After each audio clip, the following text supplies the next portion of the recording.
they're of prominence. Okay, people look up to that. Okay, why? Because they're rich, they're wealthy.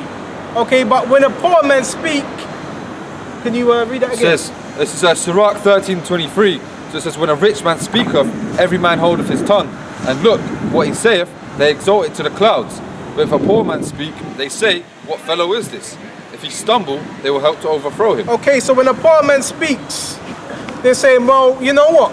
You might be getting things right. You might be bringing out a scripture. You might slip here. Look, we got you. You see, you ain't got it right. You know, start scoffing. Why? Because what's considered the poor? What's considered the spies of this kingdom? Okay, but I'm sure if Jay-Z was supposed to make a mistake, oh, well, he's only human, you know, but when it's us, you know, they come against us, you know? It's at James 2:5, and it says, hearken, my beloved brethren, have not the Most High chosen the poor of this world, rich in faith, and heirs of the kingdom, which he hath promised to them that love him. Done.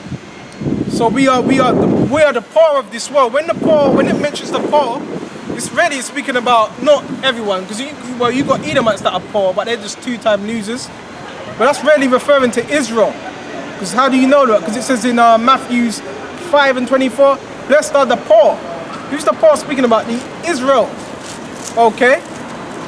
So like I lost my train of thought. Where was he going on that? Oh, sorry, rich in faith. We are rich in faith. So we might be poor, okay, in the physical sense, but guess what? We're rich in faith. I told you that in Revelations 2:9. Bring that out. Just to back up what the brother was saying, this is Revelation 2:9. So it says, I know thy works and tribulation and poverty, but thou art rich. I know thy works in tribulation and poverty, but thou art rich. Okay, that's talking about them gutter rats in the land of Israel, in the state of Israel. Okay. Look, they run the whole diamond district. They run this city of London. Okay, this is a corporation to them. Okay, so they're lying. They're saying they're poor. How can you be poor if you run the whole world? The scriptures say, Job 9:24, the earth is given into the hand of the wicked. So if you've been given this whole earth, how can you be poor? Okay, continue. So it says, and I know the blasphemy of them which say they are Jews and are not. So there's someone going around calling themselves Jews, okay, that are blaspheming the name of Yahweh Shem Yahushai, who are not Jews. Who's that? Them gutter rats in the land of Israel. That's right. Okay? And they declared it that under the Balfour Declaration, under the British. Okay? But are the synagogue of Satan. They're the synagogue of Satan. Who worships in synagogue nowadays? Huh? Who's all up in Stamford Hill worshipping in synagogues? Them so-called Jews and their real name, they're Edomites, they're Esau, they're Edom, Amalek. Continue. Is that it? So they run the whole world, they run the diamond district, so they're not poor. Okay, and I know that tribulation, Salakia. When it was going into tribulation, that's talking about our tribulation. Why? Because we're all up in the ghettos. And when you actually go into that word ghettos, it's a dwelling place for the Jews. Who's all up in the ghettos? Go to New York. Go to Philadelphia, go to Miami, go to Florida, go to Brixton, go to Peckham. Go to Tottenham. Who do you see? Go to Clapham. Hackney. Go to Hackney. Go to Dalston. Go to East Ham. This can go on and on. Ladbroke Grove. Ilford. Who's all up in there? The so-called Negroes, Hispanics, and Indianos. Okay, why? Because you're the children of Israel. Okay? Anything else? Got something? Yeah, I got something. This is Psalm 73:3. So it says, For I was envious at the foolish when I saw the prosperity of the wicked. For there were no bands in their death, but their strength is firm. Stop there. So I was envious. This was the Psalm of King David. He was saying he was envious at the prosperity of the wicked. Why? Because it was like the wicked were getting away. They were doing all this wicked stuff and they were just getting away. So it's like, it seems like, you see, if you're in a carnal mind state, okay, it seems like the wicked, they're just living it up, doing all this wickedness and getting away with it. But no, they're gonna pay. Continue. So it says, for there are no bands in their death, for their strength is firm. Their strength is firm. Esau, Edom, the Rothschilds, their strength is firm. Well, how is their strength firm? Okay, when your strength's firm, it's tight. They own the banking system, so their strength is firm. Okay, they can manipulate the digits in your bank account. So their strength is firm. Continue. Verse 5, they are not in trouble as other men. They're not in trouble as other men. They're not under the curses like us. Like as it says in Deuteronomy 28 and 15. Okay, but guess what? Them curses are going to come upon them. Okay? Continue. Because neither are they plagued like other men. Neither are they plagued like other men. They're not under the curses. But them curses are going to come upon them. It tells you that in Deuteronomy 30. Continue. Verse 6, therefore pride compasseth them about as a chain. Therefore pride compasseth them about as a chain. Why? Because nothing's happened to them yet. The scriptures tell you that in Ecclesiastes. Because evil sentence ain't executed speedily, the sons of man is in their heart to do wickedness. So just because the Most High ain't done nothing to you, and you're still getting away with it, you know, you got your little hoorah, you know, you think nothing's gonna happen. But guess what? The Lord's just building up that tab. Right. The Lord will watch you do a whole bunch of wickedness and build up your tab. So now, when that tab's built up, it's in front of you. What can you say? That's why, you know, concerning slavery, you must say you need to forget about that. You know, it's like, you know, because they've gone on now, man. Freaking what, man? 200 years later, and still, man. You know, it's like they're still on top, and they'll build their kingdom up, and nothing. Nobody has revenged for them. God has not done anything about them. So now that's why they think, you know, yeah, man, we'll go our way with it, man. That's why, yeah, pride compasseth them. I got precept. If you finish. Yeah, just a bit more on this.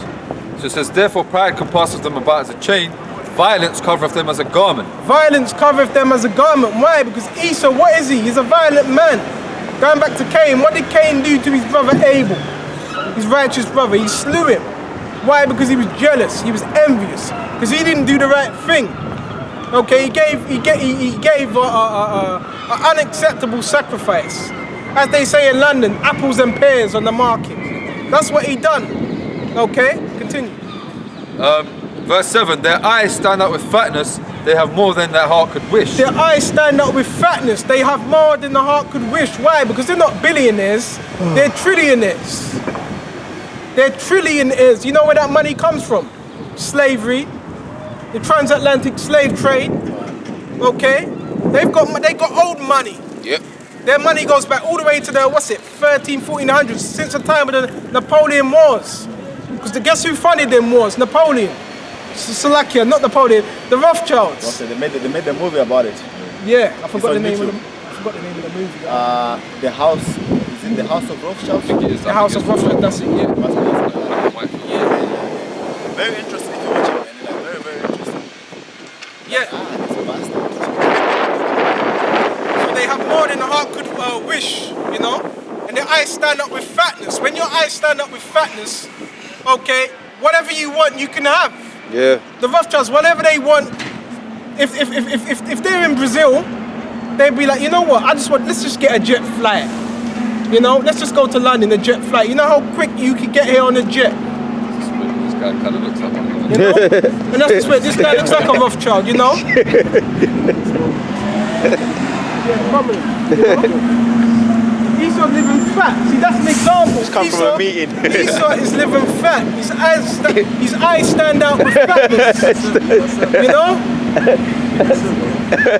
His eyes stand out with fatness. Right. He looked back as well, didn't he? Esau's living, in America they call it living high off the hog. Yeah. You know? Any more speak? Yeah, just a bit more. It says, they are corrupt and speak wickedly concerning oppression. They are corrupt and speak wickedly concerning oppression. Oh, they just don't want to work because they're lazy. You know? Continue. They speak loftily. They speak loftily. That's pridely. They talk shit behind closed doors. Continue. They set their mouth against the heavens, and their tongue walketh through the earth. They set their mouth against the heavens. How do they set their mouth against the heavens? Coming up with ideologies. We all come from monkeys, which is a lie. Okay? Atheism. This is what they're pushing. The Big Bang. That's them setting their mouths against the heaven. When they paint themselves as being Jesus and God and the angels.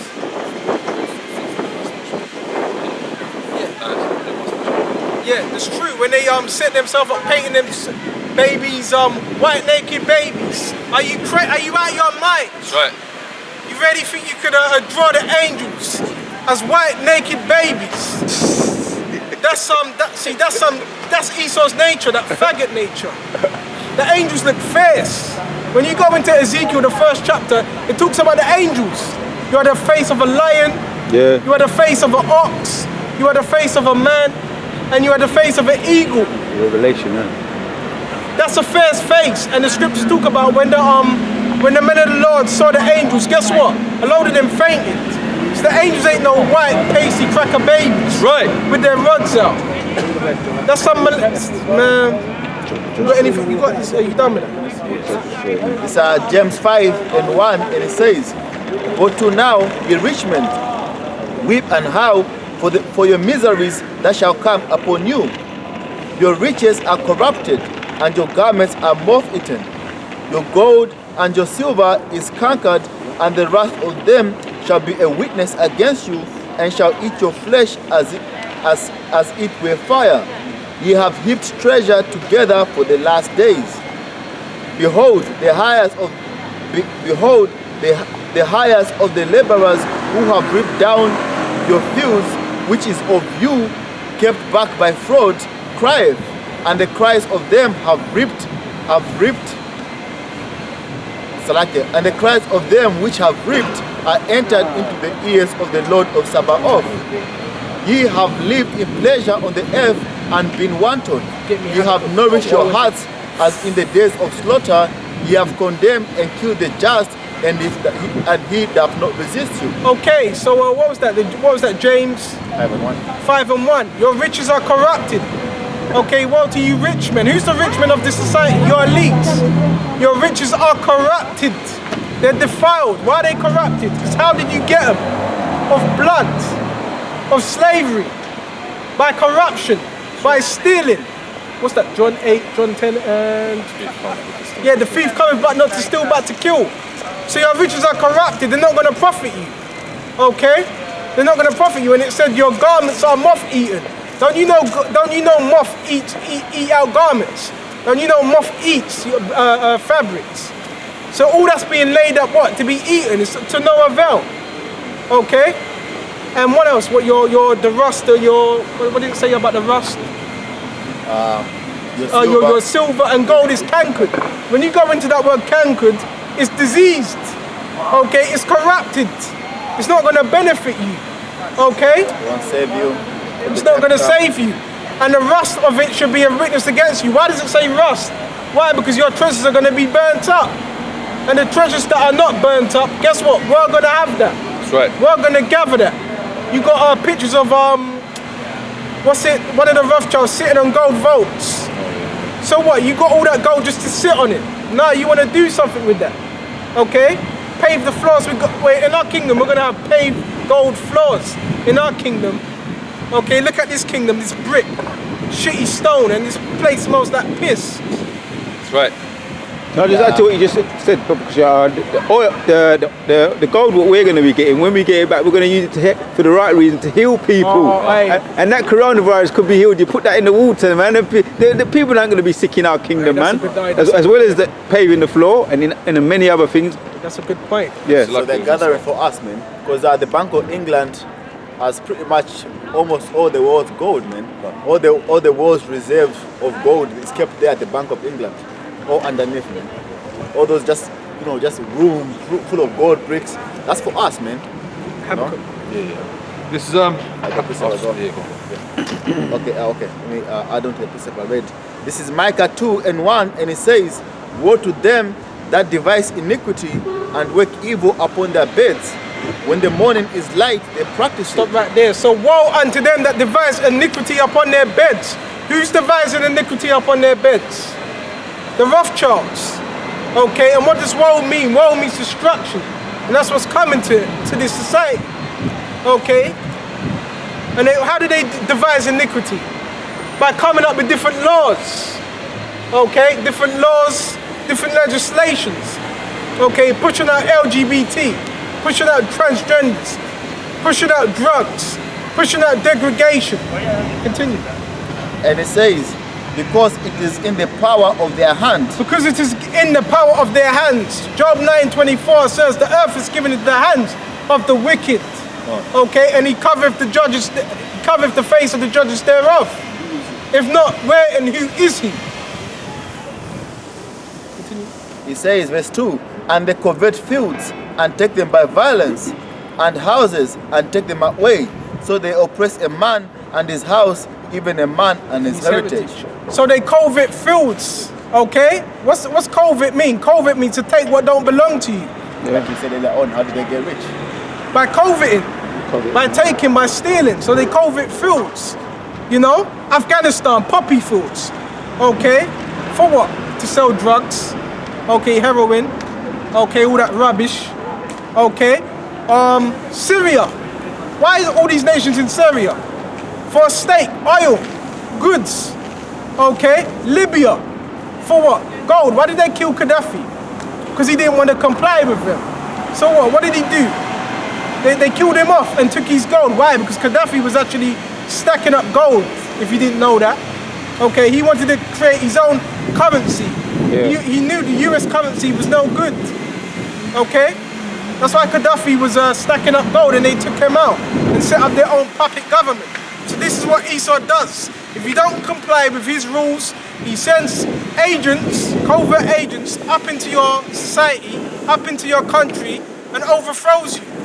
He's done it in every land. Continue. Again, how did they take America? By robbing, by stealing, okay? By lying. The slaughter of the people that were there, man, looking for gold, man, completely slaughtered everybody that was there, man. You know? It says, therefore, that saith the Lord, behold, against his family do I devise an evil from which ye shall not remove your necks, neither shall ye go haughtily. Yeah, so that evil's going to be devised against who? What family? The Rothschilds, your elite families, because it ain't just the Rothschilds that are ruling. I believe how much families is there in the Rothschilds? 13. Many names: Rothschilds, DuPonts, Collins, the Gettys, Oppenheimers, Rockefellers, and I can't remember any of the other names, but you know, the Gellys, you know, the Bears. Okay, I believe they run the mines in South Africa. The Bears. Okay, finish with that. Go to Habakkuk. It's Habakkuk 2 and 4. So it says, behold, his soul which is lifted up is not upright in him, but the just shall live by his faith. Yea, also, because he transgresseth by wine, he is a proud man, neither keepeth at home, who enlargeth his desire as hell, and is as death, and cannot be satisfied, but gathereth unto him all nations, and heapeth unto him all people. That's the one I want to point out to that bloody city. Oh yeah. It's like, that's still a good scripture, but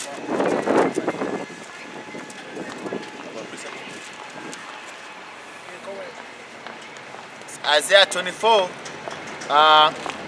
and 21, and it says, and it shall come to pass in that day that the Lord shall punish the host of the high ones that are on high, and the kings of the earth upon the earth. Stop right there. So who's the host of the high ones that are, and the kings of the earth? The elites, the ruling families. They're the hosts of the high ones. Okay, they're the kings, and the kings are also known as, the presidents are also known as kings as well. Okay, why? Because all these kings of NATO, guess what? They all come together. Okay, and they're going to try to fight against the Lord. NATO is actually going to try to fight. It tells you that in the Apocrypha. Continue. And it says, and they shall be gathered together as prisoners are gathered in a pit, and shall be shut up in the prison. After many days shall they be visited. So your elites, okay, your elite banking families are going to be gathered up. Okay, when is this going to happen? After the smoke's cleared. Okay, it's like not even after the smoke's cleared, because America's going to be on fire for a long time. Okay, so you're going to be gathered up after this destruction. Okay, because Esau's going to be in his underground bases. Okay, he's got plenty of them. He's got underground cities. Okay, where he's stacked up water, okay, clothes and all this, and they're going to be gathered, and you're going to be chucked into a pit. And that period's going to be for the whole 1,000 years. Okay. Anything else? It's Psalms 148 and 6, and it says, let the high praises be in their mouth and the two-edged sword in their hand, to execute vengeance upon the heathen and punishment upon the people. Can you read that again? It says, let the high praises of the Most High be in their mouth. Let the high praise of the Most High be in their mouth. It says, and the two-edged sword in their hand. And a two-edged sword in their hand. What's that two-edged sword for? Because it ain't for buttering no bread. Continue. And it says, to execute vengeance upon the heathen. To execute vengeance upon the heathen. When you execute, a king executes. See, right now we can't execute nothing. Why? Because we're still in a position of, what's the word? Servitude to other. We're still in a position of servitude. Kings execute. Rulers execute. And it says, to execute vengeance upon the heathen and punishment upon the people, to bind their kings with chains and their nobles with fetters of iron. So we're going to bound the kings with chains. The Rothschilds, your elite banking families are going to be bound with chains. Okay? And they're going into slavery for 1,000 years. Right. And that 1,000 years is going to be the longest 1,000 years you can imagine. Okay? And we ain't going to be easy on you. Just like you wasn't easy on us in slavery.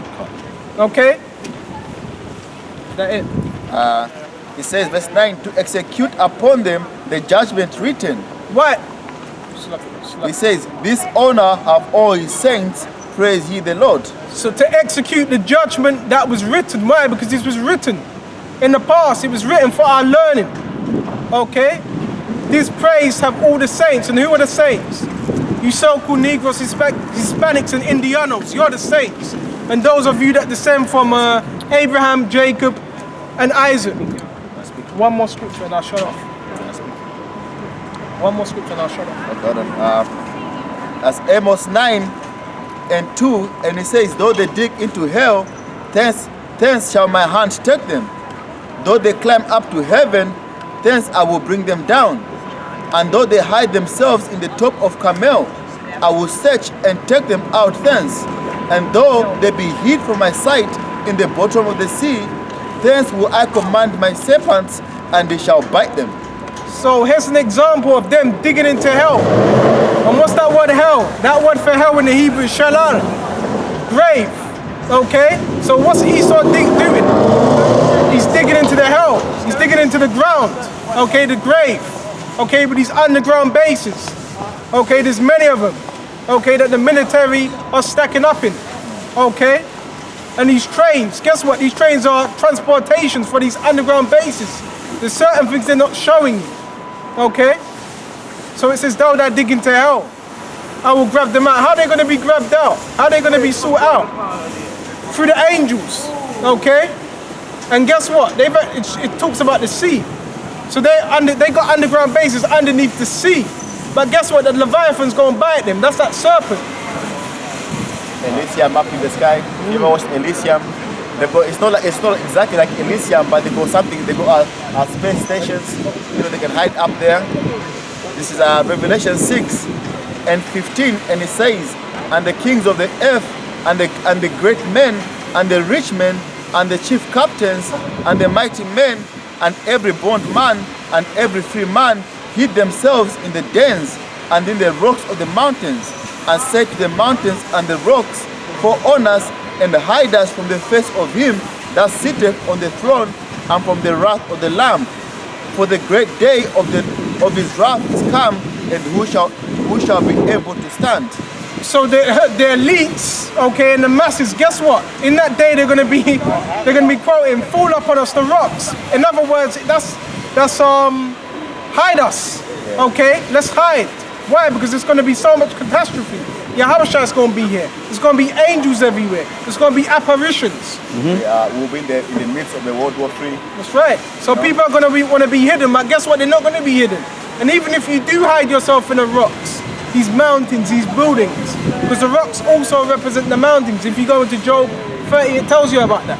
Can I just add, and the changed men are going to be back here, which would be the apostles, potentially the elders and the apostles, the 144,000 who they had in subjection are going to be looking some get back. That's right. Searching them out. That's right. It tells you that in Thessalonians, the dead in Mashiach shall rise first.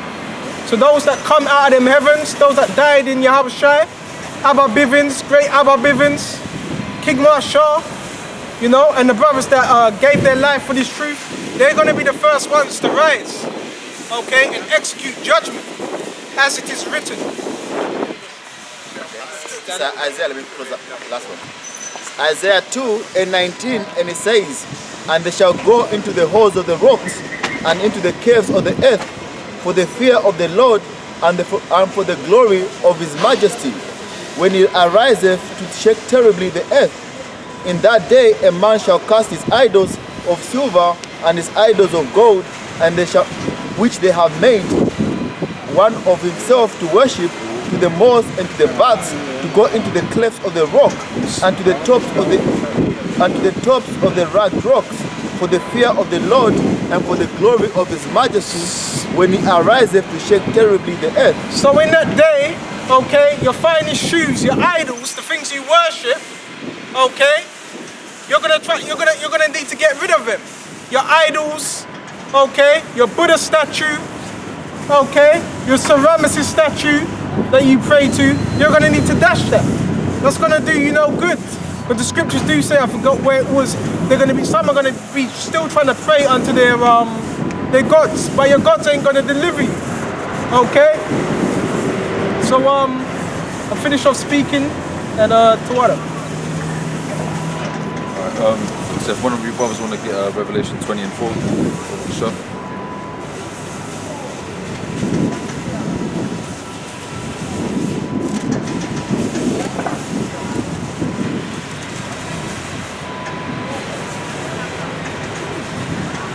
Revelation 20 and 4. Okay, want me to start now? Yeah. This is Revelations 20 and 4. And I saw thrones, and they sat upon them, and the judgment was given unto them. And I saw the souls of them that were beheaded for the witness of Yahushua, and for the word of the Most High, and which had not worshipped the beast, neither his image, neither had received the mark upon their foreheads. So right here the scripture's talking about right here the scripture's talking about the elect, man, right? The elect that were If you want me to read it again, just, you know when you want me to just stop, and I'll stop for you. I'll read that again. Revelation 20 and 4. And I saw thrones, and they sat upon them, and judgment was given unto them. And I saw the souls of them that would be beheaded for the witness of Mashiach. So this scripture right here is talking about the elect, man, right? Those, you know, those that some of us are going to be put to death, man, right? For the witness of Yahushua, man, right? For the sake of Yahushua, right? And also the scripture goes on to say those that rejected the beast and his image and his mark, right? And that mark is in Revelation 13 and 16, the mark of the beast, right? And some of us will literally get beheaded, man.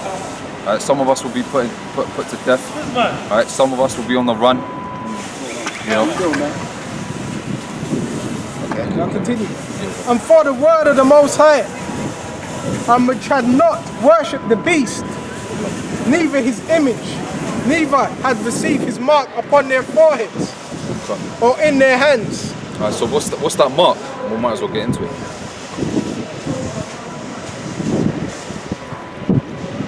Carry on. That mark is in Revelation 13 and 16. Right? It talks about there's going to come a time, right, whereby the elites of this world, as we was getting into the Rothschilds and the Rockefellers, right, the elites of this world, they're soon going to make it mandatory for the masses, all right, compulsory for the masses to receive a chip in your hand, all right, an RFID microchip, all right, which is in the scriptures referred to as the mark of the beast, all right. Well, let's get into it. Just to back up what you said earlier on, it's Luke 21 and 12, and it says, but before all these things they shall lay their hands on you and persecute you and deliver you up to the synagogues and into prisons, being brought before the kings and rulers for my name's sake. And they shall turn to you for a testimony. Settle in your hearts not to meditate before what you shall answer, for I will give you a mouth and wisdom which all your adversaries shall not be able to gainsay nor resist. That's why you've got these reports written by the FBI and the CIA, right, which all targets, such as Project Megiddo, Rex 84, the King Alfred's plan, right? And when you read these reports,